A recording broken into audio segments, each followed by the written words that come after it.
Western retailers line up to sign a landmark agreement to protect the safety of workers in Bangladesh. And it's come up with computerized glasses and driverless cars. All eyes are on Google as it gets ready to unveil some even bigger ideas.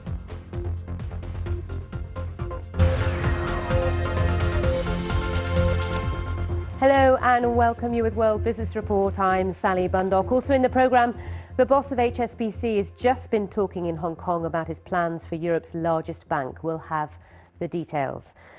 But first, today is the deadline for retailers to sign up to a landmark plan to help improve worker safety in Bangladesh.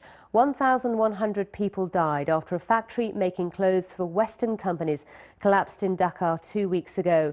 So far, 11 European retailers have signed up, including Swedish clothes seller Hennes & Mauritz, Marks & Spencer and Inditex owner Zara.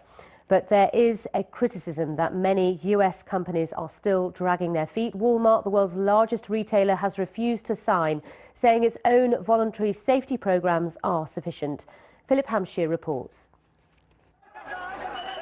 At least 1,127 people were killed in Bangladesh when the Rana Plaza collapsed.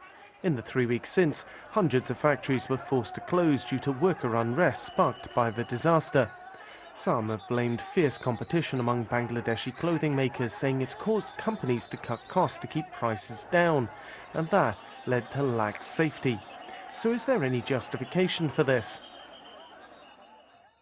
Let's take a $50 pair of jeans in Germany. Here's how the price breaks down into who gets what. 39% goes to the retailer, 16% is sales tax in Germany, 9% is the cost of shipping the jeans and transporting them from Bangladesh to the shop. The raw materials, mostly denim and buttons, cost 20%, while just 12% is spent on actually making the jeans. All of this leaves 4%, or $2 as the profit for the Bangladeshi producer. The vast majority of clothes from Bangladesh's garment industry end up coming to Europe and North America, which is why it's significant that companies like Inditex, the owner of Zara, and H&M have signed up for a new fire safety accord. The new accord was agreed between the International Labour Organization, unions and Western retailers.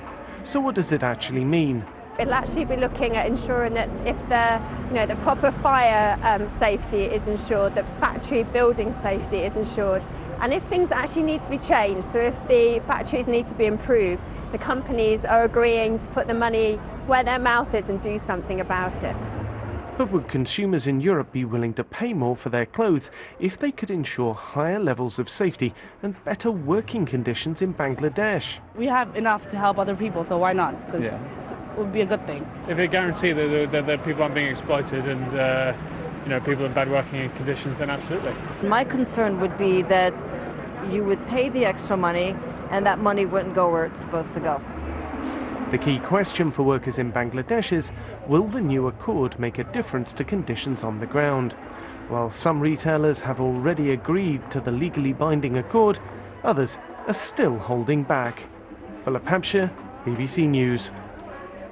In the last half an hour, the CEO of HSBC, Stuart Gulliver, has delivered his strategy for the bank. Since he became the boss in 2011, he's been very busy and overhauled Europe's largest lender. To sum up, Gulliver's reduced costs by $4 billion. He's also announced 46,000 job cuts and sold or closed 52 businesses to revive earnings.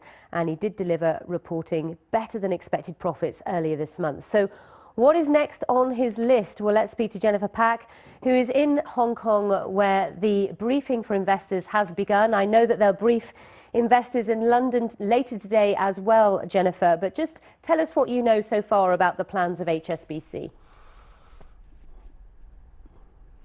Well, the key message to investors is that they are staying the course. As you mentioned, they have been quite successful, cutting back $4 billion in costs. They're looking for additional cost savings in terms of $2 to $3 billion. They did not mention, however, any kind of job cuts. So far, they have already exited out of 52 different business plans, including Islamic banking here in the region, focusing mainly on their core markets like Malaysia, Saudi Arabia for those businesses. But the growth area, the key focus is still in Asia, and that is their strategy at this point in time. But the difficulty is outside of Asia, it's quite weak, especially in the retail sector. Outside of their core markets of Hong Kong and the UK, HSBC is struggling. So there will be more questions for Stuart Gulliver when he addresses investors later this afternoon in London, and also when reporters can ask them more questions. But certainly the key message is they are doing something right and they will keep the path, and they are on course. As you say, they're at pains, aren't they, to say that as a company they are now leaner, they are now simpler. I mean, it is an enormous overhaul that it's gone through in the last few years. Indeed, but the company recognizes it needs to go through all of this. HSBC has the tagline of being the world's local bank. It cannot be everything to anybody, and they have recognized that. Although it's contrary to their tagline, they are recognizing that cost cuttings need to be done, that jobs need to be cut back, they need to be trimmer, and they have to refocus on what they are good at. And especially, they cannot neglect their core markets, but also they need to refocus back here in Asia, where much of the growth is happening. All right, Jennifer, thank you for your time. Very interesting. And we'll keep an eye on that story because obviously it's developing as we speak, and HSBC is briefing investors and shareholders today in London as well. Let's have a look at some other business stories.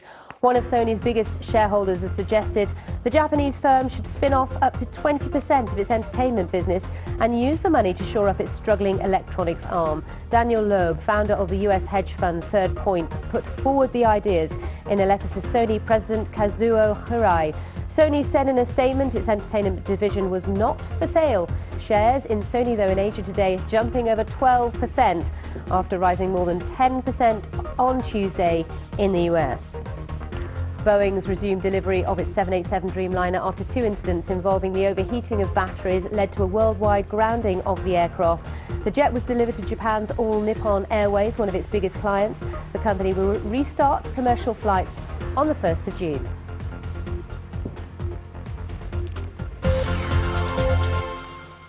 Now, most people know it as a means of searching for information online, but Google is working hard to show it has other ideas. In the last year, it's been working on some ambitious products, which include Google Glass, wearable computerized glasses, which have been causing excitement in the tech world for some months now, but also a stir elsewhere. We'll talk about that in a moment.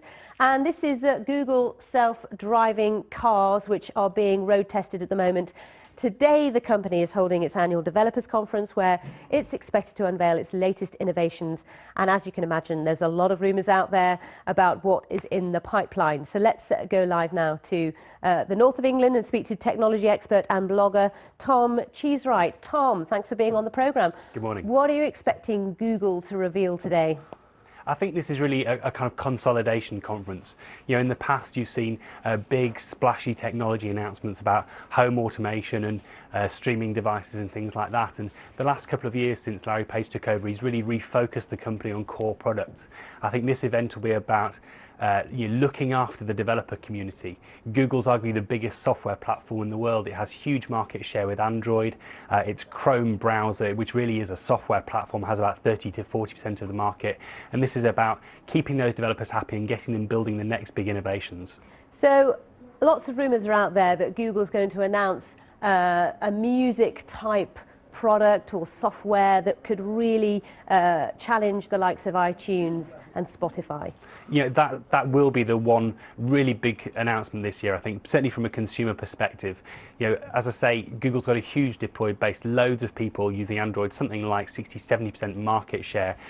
They've got the Google Play Store on their devices. If they start offering a subscription music service, the rumour is about a £10 a month subscription for unlimited music, either via streaming or a kind of a download locker service. It will compete with the likes of Spotify, and it could be a really strong competitor as well. All right, we've got to leave it there. Tom, thank you for your time. Very interesting. We're keeping an eye on Google today as well. Tom Cheesewright there, who joined us from the north of England. That's all from World Business Report, but stay with us because we're going to sum up the key stories in today's international press. I'll see you very soon.